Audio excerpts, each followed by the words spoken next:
So, very good evening, Dr. Praveen and my dear professional colleagues. And at the outset, thank you so much, Dr. Praveen, for your kind introduction. And today we are going to talk about COVID-19 and diabetes, choosing what matters for total control.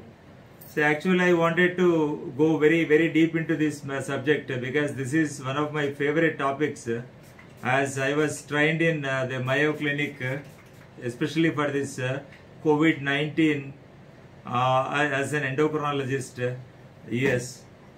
So as a matter of fact, I've got to attend another session at 7 o'clock exactly, so that I'll be taking much time for the question and answers at the end. And if you have any questions, please type and put it in the chat box so that I'll take up at the end. So let me finish off as briefly, as quickly as possible the slides part.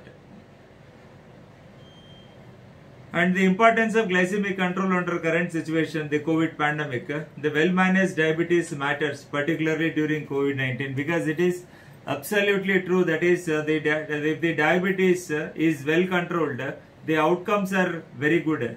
And per se, the COVID-19 induces the acute state of hyperglycemia, and in some cases, it directly attacks the beta cells and thereby induces the new onset of type 2 diabetes. And the fact you have to bear it in mind that if the patient is non-diabetic and has developed a new onset of type 2 diabetes with this COVID-19 infection, the mortality rate is very high when compared to the patients who got diabetes and got the COVID infection. And this is of the very importance, and this is the latest update. A couple of days ago the update was released actually. So in this connection I would like to the take home message is we are still in the process of everybody in the world, all the healthcare professionals and the healthcare providers are still in the phase of learning from the COVID, lessons from COVID day to day, because the recommendations are being changed, the pathophysiological features are being changed on the double mutation and the triple mutation, and so far from this N440K virus, and now what they say is the Delta virus, and now even the Delta plus has come. So many dangerous variants are going to come, and people are expecting the third wave or fourth wave. We don't know what is certain in this. So as of today, what I say is true. That is, maybe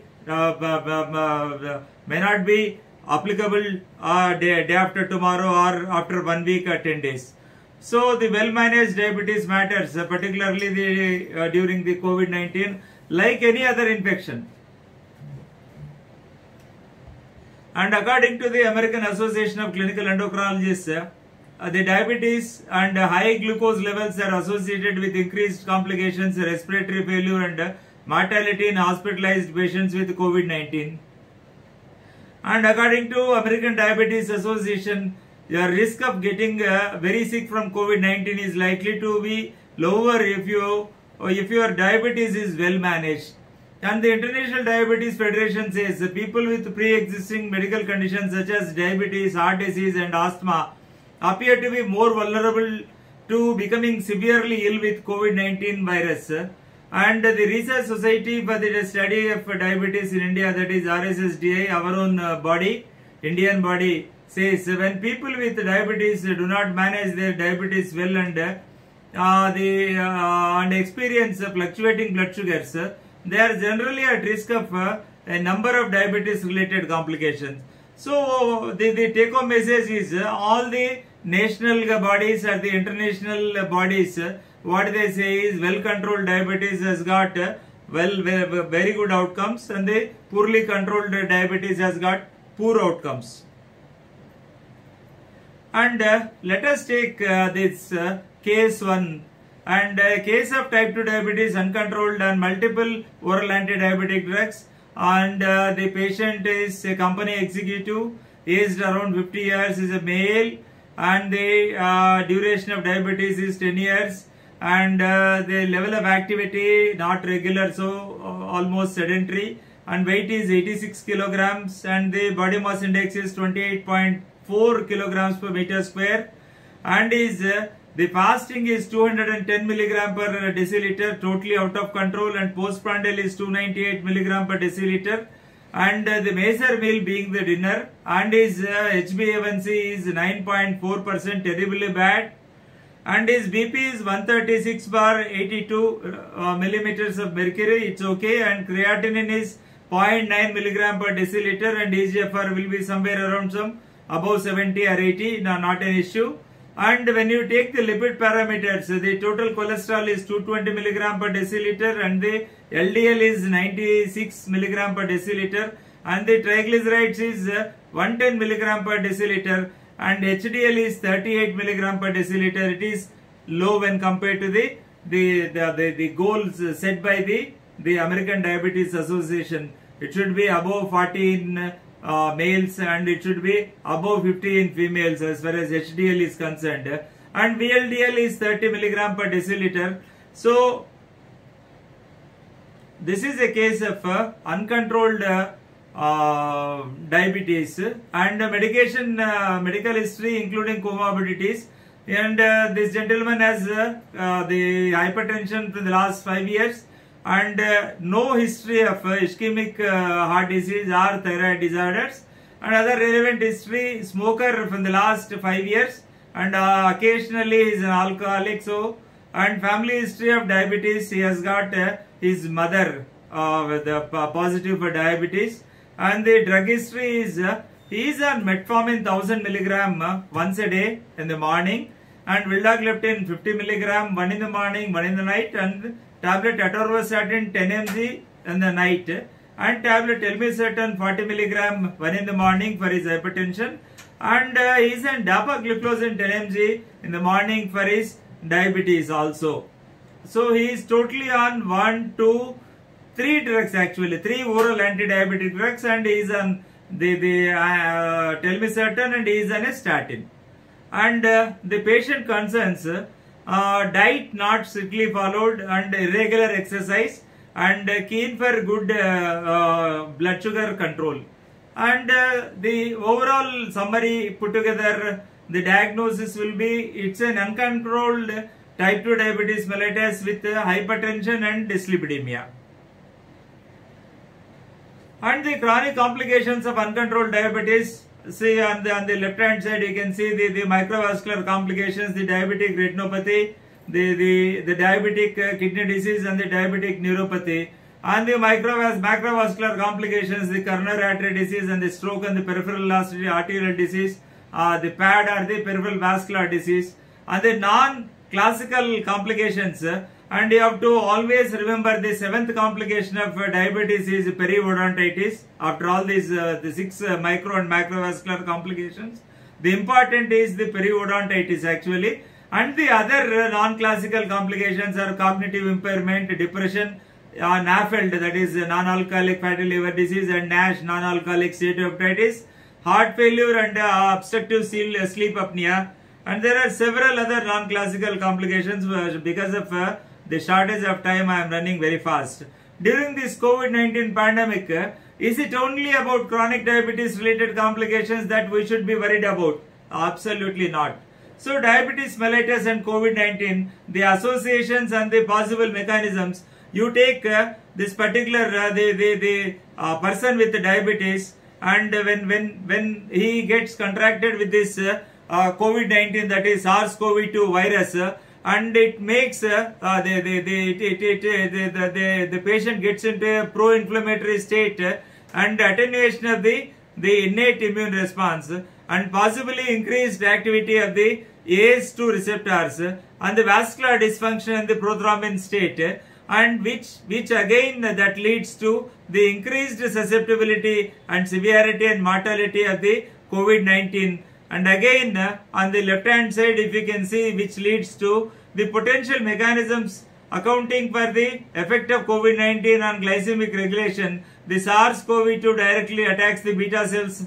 That's what I told in the beginning itself. It directly attacks the beta cells, and it causes either the acute hyperglycemia or the permanent new onset type 2 diabetes. And by binding to ACE2 receptors and the overactivated inflammation and the imbalanced immunoreaction, example elevation in the neutrophils, the elevation in the interleukin 6 and the cross-reactive protein, reduction in the lymphocytes and the monocytes, and the CD4 and CD8 and T cells, which results in the insufficiency of insulin synthesis and systemic insulin resistance. And on top of it, as a treatment part, we administer the glucocorticoids in the inpatient setting, which leads to, in both of these put together, the mechanisms, they lead to the impaired glucose regulation, and that leads to increased susceptibility and the severity and the mortality of the SARS-CoV-2 actually. So this is all interrelated. So it is a vicious cycle. You need to break this vicious cycle at some point. And coming to the right hand side, you can see that the SARS-CoV-2 virus damages the beta cell, and that results in, and on the other hand, it leads to cytokine storm.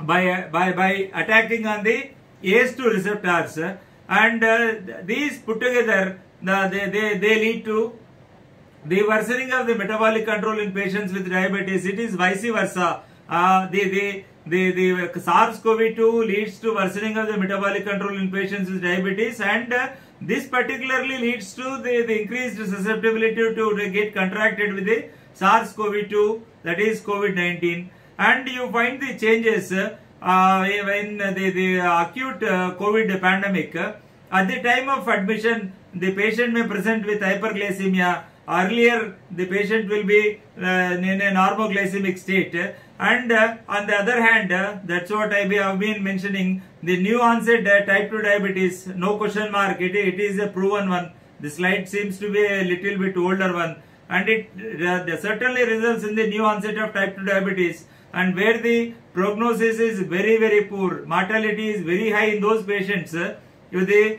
COVID-19 induced new onset of type 2 diabetes. And all these factors put together, the worsening of metabolic control in the patients with the diabetes is more seen with this. The cases of the obesity is being the biggest risk factor, and that results in inflammation, that results in coagulation, leading to this the clotting problems and the coagulopathy. It is almost a vasculo-inflammatory coagulopathy, and that leads to either the hyperglycemia, which is either the diabetic ketoacidosis or the hyperglycemic hyperosmolar syndrome, or the vulnerable section is the older age. And nowadays there is no relation with the age.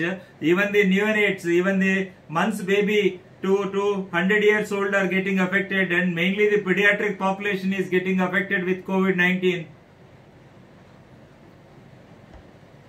And the biggest risk factors for this particular the susceptible group is the hypertension, or the cardiovascular disease, or the chronic liver disease, or the chronic kidney disease, or the chronic pulmonary diseases like bronchial asthma, and this particular the COPD, or the COAD, or the COLD, the chronic obstructive lung disease, and the renal disease. And put together, everything leads to a poor outcome in the form of high death rates. And the pre-existing diabetes and the risk of severe disease or death. Coming to the conclusion, comorbidity of diabetes was significantly associated with the disease severity or mortality of COVID-19, where the p-value is less than 0.001, that is statistically very, very significant.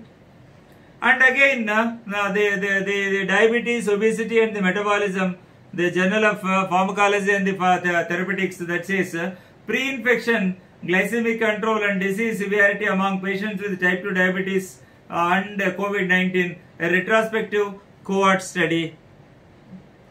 And the worse pre-COVID-19 glucose control indicates higher risk of severe course of the infection. As you see on the left hand side, the risk of severe COVID-19 was higher in people with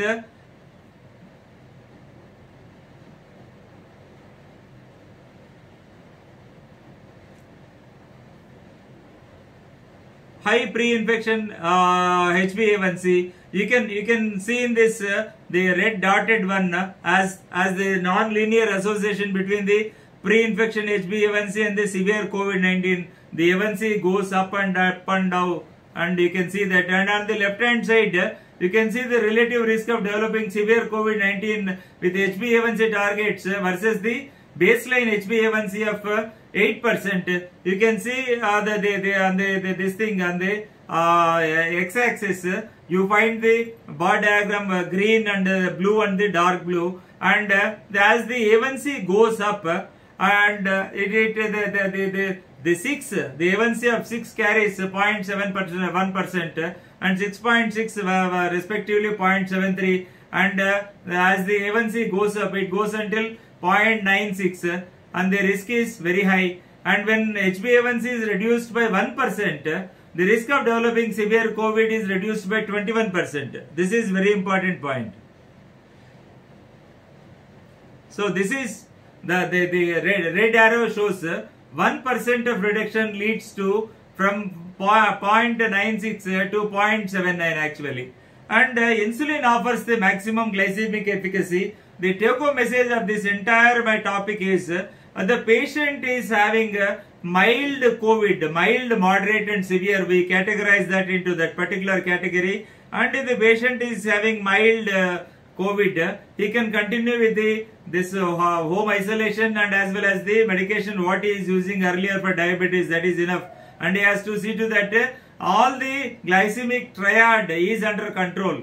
Glycemic triad is nothing but the fasting plasma glucose and the postprandial plasma glucose and the HbA1c. So if these are okay, he can continue with this thing. And in a case of moderate to severe COVID infection, that's what it reflects. Sometimes the patient, most of the times, the patients have got the pulmonary manifestations as evidenced in the chest X-ray or the later on the HRCT chest shows the CT severity score. That is the score anything below 8 is considered as the mild case. Anything below 15 is considered as the moderate severe disease, and anything above 15 out of the 25 actually, some take it as the 25 as the parameter, and some take it as the 40 as parameter. As the score increases, the severity increases, and that is the time you need to be very vigilant, and everybody should maintain this particular finger pulse oxy, and they should check their saturation every day and temperature every day, and the blood pressure and blood sugar every day. And this home monitoring is very much important, as well as the blood pressure and the blood sugar are concerned. And here you can see that the reductions of the glycemic efficacy, the insulin offers the maximum glycemic efficacy, that is when compared to the GLP-1 receptors and DPP-4s and alpha glucosidase inhibitors and thiazolidinediones, sulfonylureas and glinides and metformin. And here when compared to the insulins also, the basal insulin and the premix and the prandial and the basal bolus, the maximum reduction in the A1C is seen with the premix actually. That is the reduction will be 1.91% of the HbA1c reduction when compared to all the other insulins or all the oral drugs, including the SGLT2 inhibitors. And it's a dictum that any case of acute infection, we stop all the drugs and we put the patient on insulin, and COVID-19 is not an exception to this general dictum. You have to withdraw all the oral drugs and put the patient on insulin for the better efficacy and the better glycemic control, and for the better glycemic variability and better quality of life, and for the better outcomes in terms of the mortality and the complications of COVID-19. So insulin is the only drug of choice. This is the take-home message, please. So maybe it is that you may start with basal insulin in the OPD along with the existing OADs, or you may go for this particular biphasic premix in the OPD, or you may go to this basal plus once or twice a day in the OPD, or in the ICU setup you have to go for either the short acting or the rapid acting when the patient gets into the ICU with DKA and all. And without DKA, the patient can be put on basal bolus regime if the patient is in the ICU setup actually. And the research evidence, insulin could be a protective agent.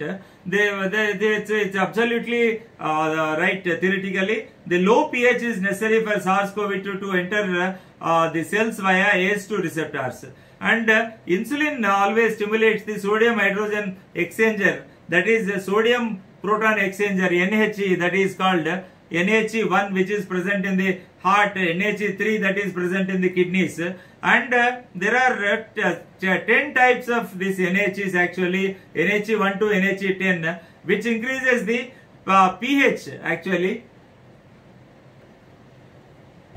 creating a unfavorable atmosphere for the SARS-CoV-2 virus to enter the cells via ACE2 receptors, which leads to the reduced possibility of SARS-CoV-2 adhering to ACE2 receptors and causing cell infection. Actually, this you can find in the Journal of Diabetes and Research and Clinical Practice.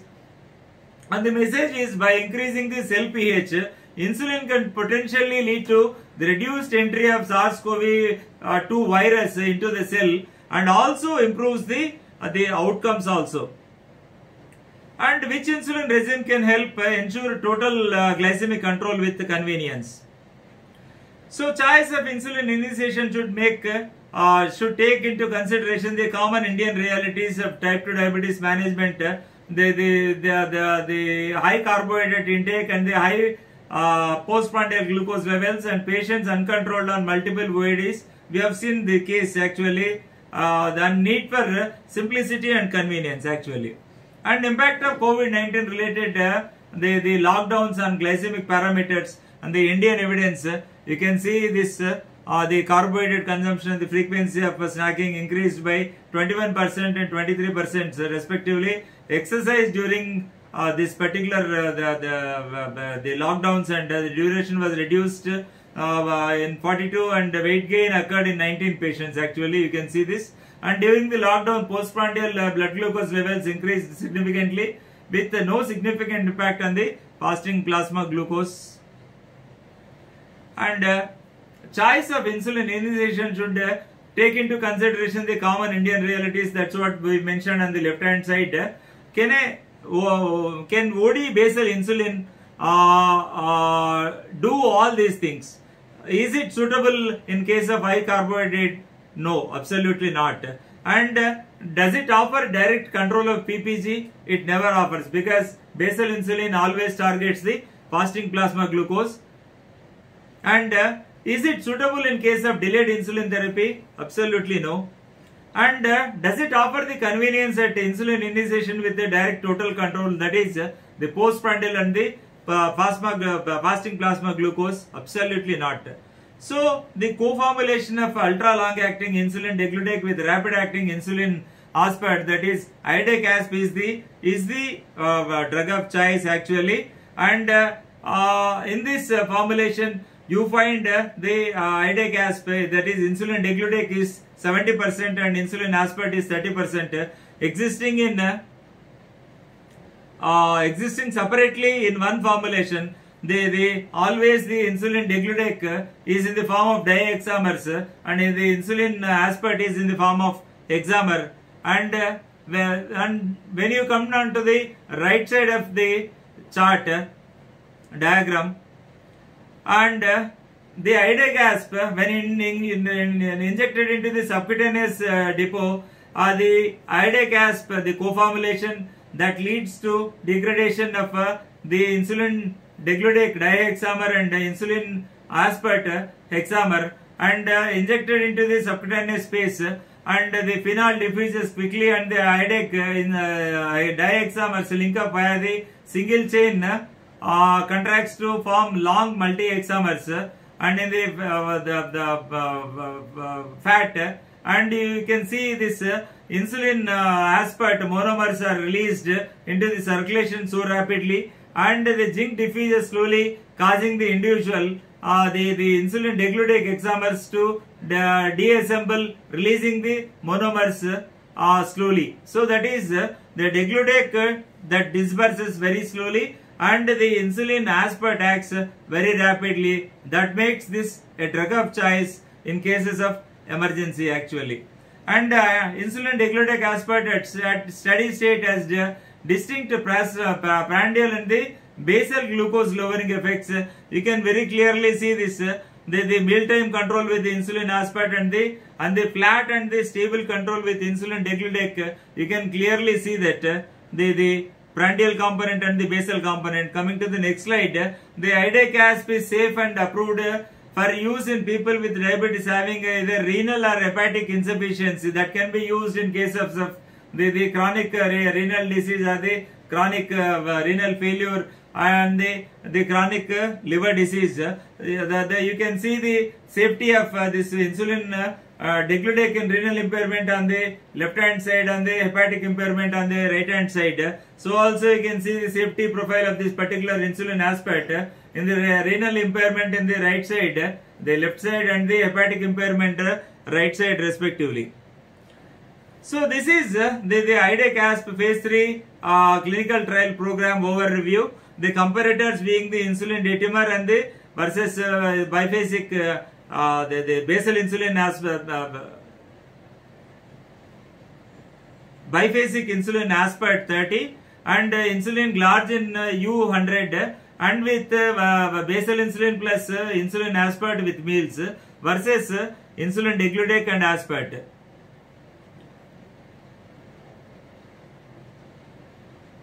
And you can see the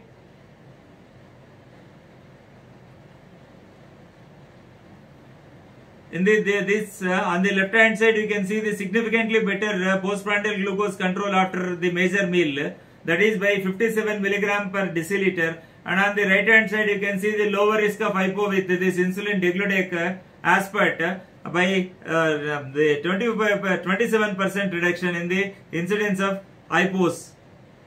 And with the IDEC-ASP 72% of more patients achieve their targets without experiencing the hypoglycemia than the OD insulin glargine U100. And the RSSDI ESI clinical practice recommendations 2020, what they say is avoid using insulin as a threat. Certainly you should never use insulin as a threat to the patient, and alleviate the patient's anxiety about the insulins. They almost all the patients, even the doctors who have diabetes, are scared to take the insulins because they have got so many myths about the hypoglycemias and the hyperglycemias and all so many this thing. Since insulin is an injectable form, so better you counsel the patient very patiently and tell the patient the importance of taking insulin at the right time. And the patient is already on 2 or 3 OAD drugs, and the once daily insulin degludec and aspart is recommended as a choice of insulin initiation.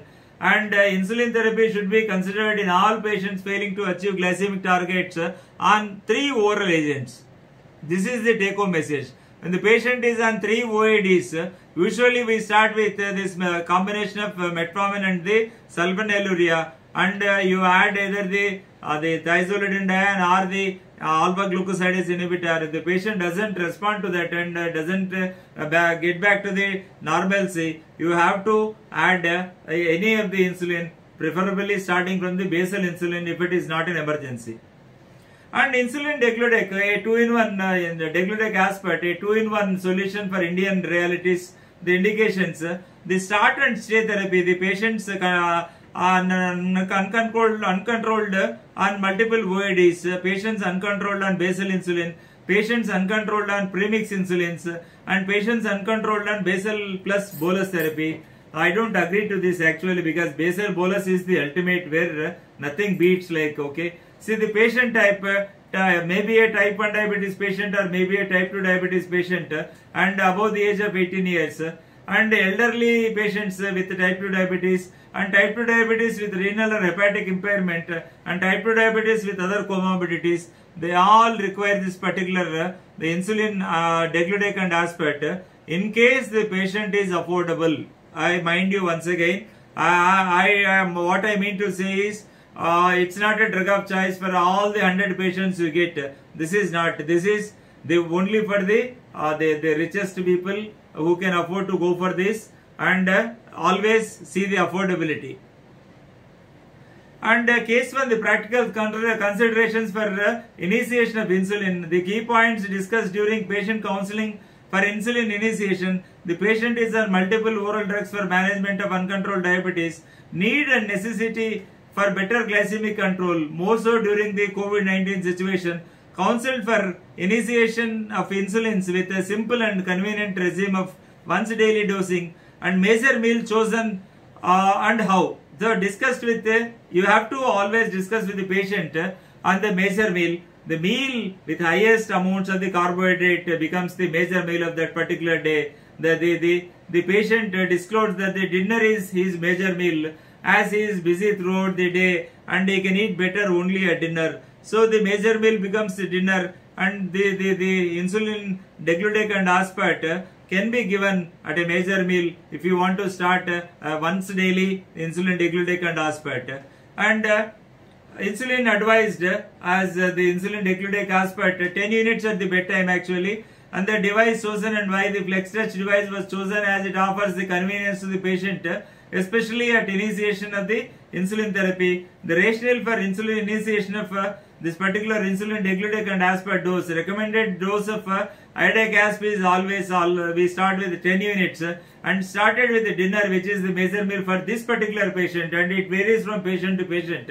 Advice on the self-monitoring blood glucose and dose titration. Patient is counseled for to monitor the fasting plasma glucose and do the titration once in a week based on the lowest of past 3 fasting blood glucose values, and follow-up advice is advised to visit after 3 weeks. And you can see the changes actually, and after 3 months you see this the iodic asp that was 22 units in the night, and the fasting plasma became normal 120, post lunch is 146, and HbA1c is 7.1. body weight remains same almost. That means it is weight neutral. This particular the greatest advantages of this insulin degludec is it doesn't cause the hypoglycemia. It is weight neutral, and it takes care of the glycemic variability and improves the quality of life. That is the specialty of this particular insulin. And the case 1 summary. The patient who is a busy executive with erratic eating pattern and hectic lifestyle has uncontrolled type 2 diabetes despite being the multiple oral drugs. I would like to add this particular lifestyle modification as the mainstay of the therapy even before starting this insulin degludec aspart. First of all, if not in the COVID scenario, the otherwise the normal patients who come to your OPD always stress upon the diet and exercise, or else even insulin doesn't work in the patients who don't exercise actually. And they started on iodic asp before dinner, which was the major meal for this patient. Improvement was seen in the glycemic parameters. Good reduction of A1C in 3 months with proven safety.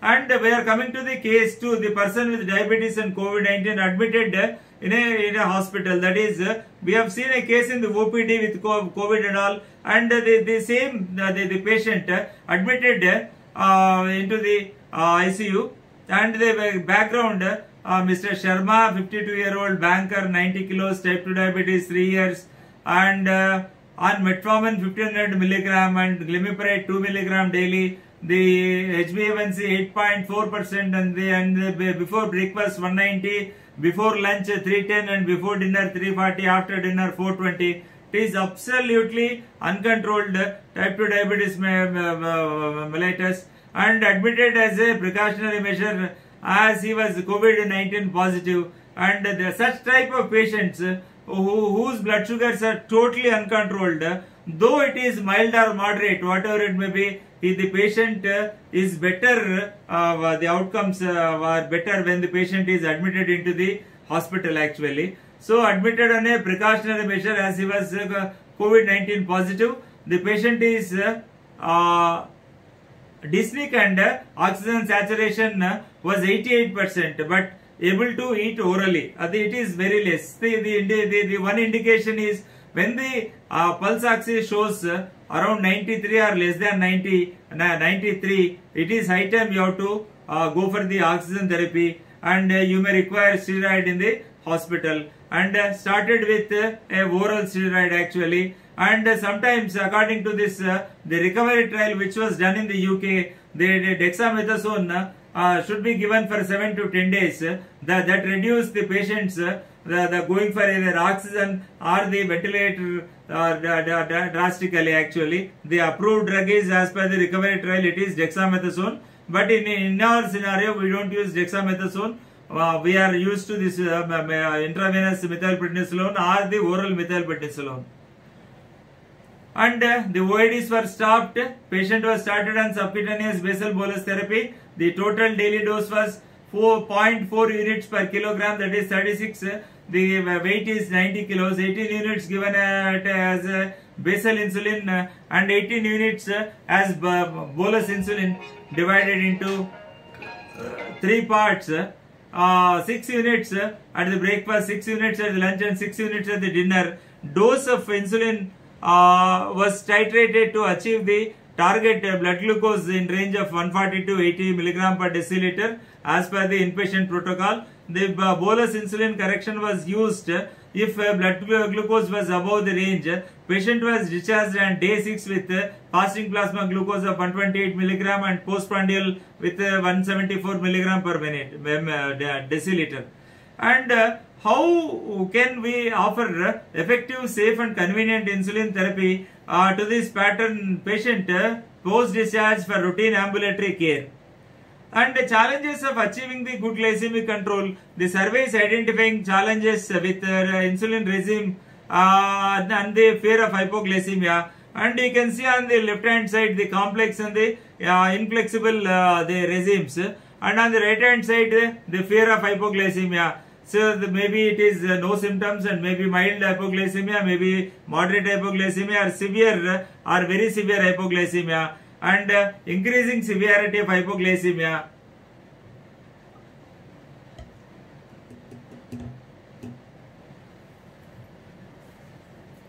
Therefore, there is a need for insulin formulation to overcome the challenges of complex inflexible regimes and the fear of hypoglycemia. And these are all the basal bolus on the left hand side. You can see you have to take 3 shots, breakfast, lunch and dinner, and a basal shot again. So the needle pricks is more and the SMBG is more when compared to the Idacasp, OD or BAD. The Tilidra? Manchidi. So they reduced SMBGs per week and the reduced needles per week is reduced with this Idacasp when compared to the basal bolus actually. And you can see the results from the step-by-step trial. The similar A1C reductions are seen with the insulin degludec and the insulin glargine U100 plus insulin aspart. And you can clearly see on the left hand side significantly lower nocturnal hypos, and you can clearly see this the 45% reduction and 39% reduction of hypoglycemias respectively. And on the right hand side you can see the significantly lower insulin dose requirement, that is they reduced by 12% and 9% respectively. This is the power of a single solution, that is the once daily insulin aspart versus the basal bolus insulin, the 2-in-1 actually. And the dosing of insulin degludec aspart in type 2 diabetes initiation, it is administered with the OD dose with the main meal, the major meal, and administer it alone or in combination with OADs, and recommended daily dose starting with 10 units, and the required subsequent individual dosage adjustment, and switching is from basal insulin or from the patient taking premix insulin once a day is the switching to insulin degludec aspart is 1:1. Either the basal or the premix BAD and the BAD or OD is 1:1. And they recommend using close glucose monitoring for first few weeks. And the summary: the people with type 2 diabetes should have good glucose control so as to reduce the risk of severity of COVID-19. And diabetes was one of the most frequent comorbidity. Diabetes was one of the most frequent comorbidities in COVID-19 patients. Uncontrolled diabetes leads to severe COVID-19, resulting in higher ICU admissions, increased morbidity and the mortality. And once day IDEC offers a total control of postprandial glucose and fasting plasma glucose is a good solution in patients with type 2 diabetes, uncontrolled or multiple VOIDs in the OPD setting, not in the inpatient setting. And IDEC offers the convenience of single device providing similar control with improved safety as compared to the complex basal bolus regime. And thank you so much for your patient listening. And Praveen, if there are any questions, we'll take up the question and answer session. Yes, sir. Thank you, sir. Thank you for that wonderful presentation, sir. I again request the attending doctors to post your questions in the question section. Sir, there are a couple of questions, sir. First one is by Dr. Parvati Sashidharan. Parvati? Question is Sashidharan. Parvati Sashidharan, yes. Yes, sir. The question is how will this control prandial hyperglycemia? I think by this, I think they are meaning Ryzodec. Pardon, the question is not clear. Yes, sir. Yes, sir. Not Can you prandial hyperglycemia. Can you repeat the question, Praveen? I am not able to get the question at all, first of all. Yes, sir. Are you comfortable with the question, Praveen? Yes, sir. Yes, sir. But there is little bit, I think, they need to say, how will Ryzodec control prandial hyperglycemia? Acha. See, the prandial glycemic control with this insulin degludec aspart, that is Ryzodec, is seen because of the insulin aspart which takes care of the prandial part, and the insulin degludec will take care of the basal part. Basal part and the bolus part will be taken care. So automatically you attain a good fasting plasma glucose and a good postprandial glucose also with this, because it has got two the contents, the insulin degludec and insulin aspart in Ryzodec. One is present in the form of the insulin degludec is present in the form of dihexamers, which release very slowly because of this phenol and all that gets dissociated very slowly and will be acting throughout the day. That is the plasma half life of this particular insulin degludec is very high. So the insulin aspart will take care of the meal part, that is the prandial part or the bolus part, whereas this particular the insulin degludec will take care of the basal part. I think that clears the question, Praveen. Yes, sir. Yes, sir. Yes, sir. Thank you, sir. Thank you for that answer, sir. Yes, sir. Next couple of questions I would like to ask from Mike. Yeah. Sir, okay, we got another question, sir. Yeah. Next question is by Garima Iron. Yeah. Dr. Garima. Garima is from Indore, Madhya Pradesh. Yeah, tell me. Okay, sir. Can we give gliclazide with Ryzodec? Yeah, it is compatible. This particular the insulin degludec and aspart combination, the Ryzodec, is compatible with all the existing. You can use it with. I would like to clarify this question for all the audience benefit. You can combine this particular the Ryzodec, the insulin degludec and aspart. Sorry, I am not supposed to use the brand names, but okay. Insulin degludec aspart with metformin. You can use with metformin, you can use with sulfonylureas, starting from glibenclamide to glipizide to gliclazide to glimepiride. You can use it with this particular alpha glucosidase inhibitors, either the acarbose or the voglibose. Voglibose is by choice, of course. And you can use it with DPP-4 inhibitors, you can use it with SGLT2 inhibitors, you can use it even with the injectable hyperglycemic, anti-hyperglycemic drugs like the GLP-1 receptor agonists like the exenatide or the liraglutide or the semaglutide we are expecting so soon. So from again the basket of Novo Nordisk only, liraglutide is the best molecule that is available so far with the brand name of Victoza all over the world. And we also have that Victoza, the liraglutide, with the proven cardiovascular effects by means of LEADER trial. So insulin Ryzodec and this particular insulin degludec and aspart is compatible with all the drugs. The only contraindication theoretically, I am telling you, not practically, it is theoretically, you are not supposed to combine the pioglitazone with the insulin. That is the theoretical objection what we have. So barring that particular the thiazolidine it can be used with all the drugs of drugs we have in the armamentarium of the type 2 diabetes, anti-diabetic medication. Let it be the oral drugs or the injectable GLP-1 receptor.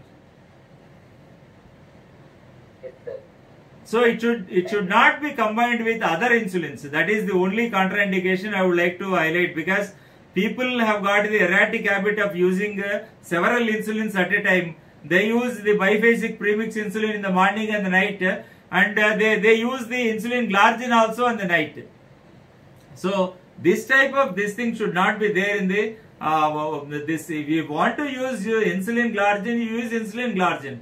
You want to use insulin biphasic premixed, you use twice a day the biphasic premix, but don't combine glargine with biphasic premix, or don't combine the insulin degludec, that is Tresiba, with the premix and all. Don't do these cocktail mixers with insulin. But insulin can be used judiciously with all the other drugs which I have mentioned, Praveen. Yes, sir. Thank you, sir. And Dr. Garima has also replied us thank you. So thank you. Yeah, thank you so much. So, next couple of questions I would like to ask from my end. Yeah, please, Praveen. Building steroid-induced hyperglycemia. Again, we have the short-acting and also the long-acting steroid. So, again, which one to prefer, and also when that steroid is preferred? Do you mean to say in this COVID context or in general, Praveen? Yes, sir. In COVID context. Yeah, COVID part, the use of steroid is a debatable and a controversial issue actually. See, we are using injudiciously the steroids, either the oral steroids or the injectable steroids, either the short acting or the intermediate acting or the long acting, very injudiciously. And this is the basic reason why the patients are getting into the black fungus, the mucormycosis. The mucormycosis is because of, basically because of three reasons actually. See, it is because of the irrational use of the long-time steroids. And second being this particular, the immunocompromised state, that is either the patients and this, the patient suffering from type 2 diabetes with irregular the blood sugar control, erratic blood sugar control, what we have seen in case 2. And the third reason being the humidifier in the oxygen, the patient is on the prolonged use of oxygen for 15 to 20 days. The humidifier should have the distilled water as the liquid, but we are using the tap water and we don't change that. That becomes the biggest risk factor for the onset of mucormycosis. And fourth part is very important. The excess zinc that we consume is going to create a favorable environment for this mucormycosis. So the steroids, as per the recovery trial, if I have to tell you the evidence-based medicine, the recovery trial was a study done in UK by the Oxford researchers actually, and they concluded that they giving either the oral or the parenteral dexamethasone, which is a long-acting once a day steroid, for 7 to 10 days, actually resulted in the reduced need for oxygen therapy and the reduced need for the ventilation therapy. And as a protocol, inpatients with the severe COVID disease should be put on this particular steroids. And the latest guidelines from the Government of Health and the Family Welfare and even the ICMR said, and the latest recommendations released last week only said, you are not supposed to use steroids in the home isolation or the home quarantine actually, because without monitoring the patient you cannot put the patient on steroids actually. And when the patient is on steroid, it is mandatory that first you have to withdraw all the oral drugs and introduce this particular insulin based on the affordability. The patient, if is not affordable, you can start with the biphasic premixed human insulin, and if the patient is affordable, you can go for this particular the best insulin degludec aspart BID, so that there will be a 24-hour total control, that is the fasting and the plasma postprandial glucose control also will be there. So that is, I think that clears your doubt, Praveen, in the COVID scenario actually. Yes, sir. And even otherwise also, Praveen, even otherwise also, when the patient is on steroid for some autoimmune diseases, okay, you take systemic lupus erythematosus or the ankylosing spondylitis or the rheumatoid arthritis. If the patient is on this particular steroid prescribed by the doctor, it is high time that the oral drugs be stopped and the patient is better on this particular insulin therapy. If the patient is chronically taking this particular the steroid for a long period, for years together and all, it's advisable along with the OADs you can add a basal insulin or a basal plus insulin, so that it takes care of the dysglycemia in the blood sugars, Praveen. So best is whenever the patient is on insulin, the steroids, he has to be covered with only the insulins. Nothing can control the steroid induced hyperglycemia per se. Yes, sir. And I would like to extend that question, sir. Yeah, please. Based on the duration of action of steroids, like is it right to consider the insulin also, sir? Like suppose if you are considering dexamethasone, is it right to consider the long-acting basal insulin, or is it just to go ahead with particular insulin? How to go ahead, sir? Nay, whenever the patient is on long-acting steroid like dexamethasone, we cannot take a chance, Praveen, by putting the patient on simple basal insulin. Maybe insulin degludec in that particular scenario also would not be sufficient to control the spikes that are produced by this particular dexamethasone, which is a long-acting steroid. So it's better always to go for the BD therapy of either the biphasic premixed human insulin in the non-affordable segment and the insulin degludec aspart in the affordable segment, Praveen. That is the best choice of insulin. And in case it is in the inpatient setup and the ICU setup without ketosis, the basal bolus is the best one. Ultimate is basal bolus. Yes, sir. And also you discussed regarding the mucormycosis, the fungal infection. Yeah, mucormycosis, yes. Yes, sir. And also it becomes very important to have that optimal glycemic control even in the... Yeah, see, mucormycosis is seen in 90% of the patients who have uncontrolled diabetes, first of all, per se. So glycemic control is very much important to control the mucormycosis, and is a team of ENT surgeon and an ophthalmologist and a plastic surgeon and a facial-maxillary surgeon. This is the team that is required for the wound debridement, whether the sinuses or the nose or the orbit, that goes intracerebrally very fast. So the radical excision is very, very important in case of mucormycosis. It should not be delayed, and surgery should be done with immediate effect, and you should go for radical excision. You can take off the eye, you can take off the nose, you can even take off the entire jaw. Though disfiguration is inevitable, you have to save the life of the patient in cases of black fungus, and it should be treated with liposomal amphotericin B IV injections only. Multiple doses of the daily intravenous injections of amphotericin B is the mainstay, and apart from that the surgery and the mainstay is the maintaining euglycemia is of utmost importance.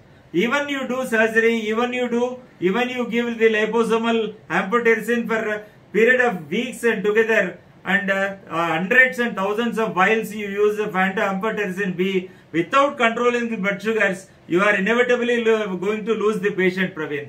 Because per se, even otherwise, leaving apart the COVID also, even that is prior to the COVID also, mucormycosis is so commonly seen in patients suffering from uncontrolled type 2 diabetes. So that should be meticulously controlled with insulin, insulin, insulin. You are not supposed to put even a single oral drug for that particular patient with a diagnosis of mucormycosis. And only 3 steps. They control the blood sugars with insulin and radical wound debridement and radical surgeries. Though the disfiguration is the gross disfiguration, the patient loses the identity. We leave nothing in that particular patient, and then later on you can go for cosmetic surgeries if the patient still has got life. And the mainstay is intravenous multiple doses of the daily therapy with liposomal amphotericin B. These are the meticulous measures, Praveen. As far as this black fungus is concerned, is that clear, Praveen? Yes, sir. Yes, sir. Yes, sir. Thank you, sir. Yeah, any more questions, Praveen? Last question I would like to ask. Yeah, please. Again, yeah. So, yeah, again, we initially discussed regarding the importance of optimal glycemic control. Yeah. We have that optimal glycemic control, the severity of COVID-19 won't be there. And we are expecting the third wave maybe. Yeah. We are expecting the third wave, Praveen, right? Yes, sir. So can you please share what would be the best practices for both the clinicians and patients to achieve this optimal glycemic control and also avoid the severity of this? See, my take-home message and my stand is always very crystal clear, Praveen. Don't control your blood sugar for the sake of an operation like cataract. Don't control for the sake of a dentist for dental extraction or root canal treatment. And don't control your blood pressures for somebody else. Try to control blood sugars and blood pressures for your own quality of living, first of all. See, it should be a 24-hour control. That's what I advise my patients, Praveen, actually. Not for sake of somebody else. Suppose the patient goes to an ophthalmologist for cataract or whatever it may be. The doctor says go to the clinician, get the fitness certificate with regards to the blood pressure and the blood sugar. That is not the one. I advise all my patients to be ready for anything. See, if the blood sugar is controlled round the clock, you are going to minimize the long-term as well as the short-term complications of the diabetes. And if the patient is able to do it with 2 or 3 oral agents, it's well and good. If it is not done with the 2 or 3 oral agents, irrespective of anything, there is no surgery, there is no dental extraction, there is no COVID infection, no diabetic foot infection, still put the patient on at least a basal insulin to attain the optimal, the glycemic triad, that is the fasting and the postprandial and the A1C of less than 7% and a fasting less than 130 and a post lunch or a random less than 180 throughout the day, throughout the week, throughout the month and throughout year until his last breath. I would like to ask the patient to control the ABC again.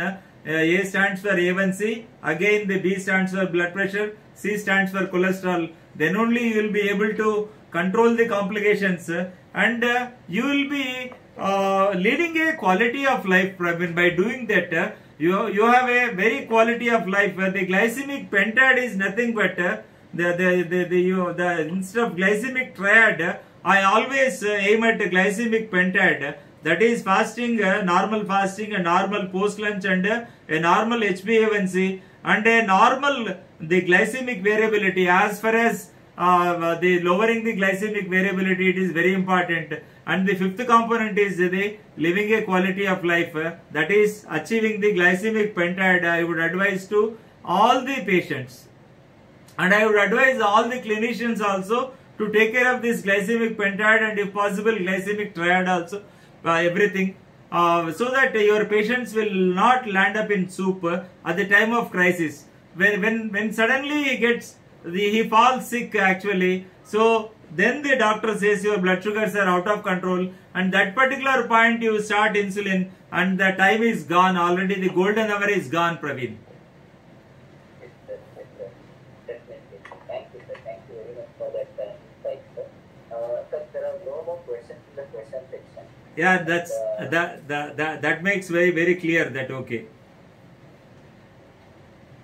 So if there are no questions, I think you can wind up the session. So I've got one more session, I think. Yes, sir. And our time is also exactly over, Praveen. Yes, sir. Yes, sir. Definitely. Okay. Thank you, sir. Thank you so much, Praveen, for your moderation, kind moderation.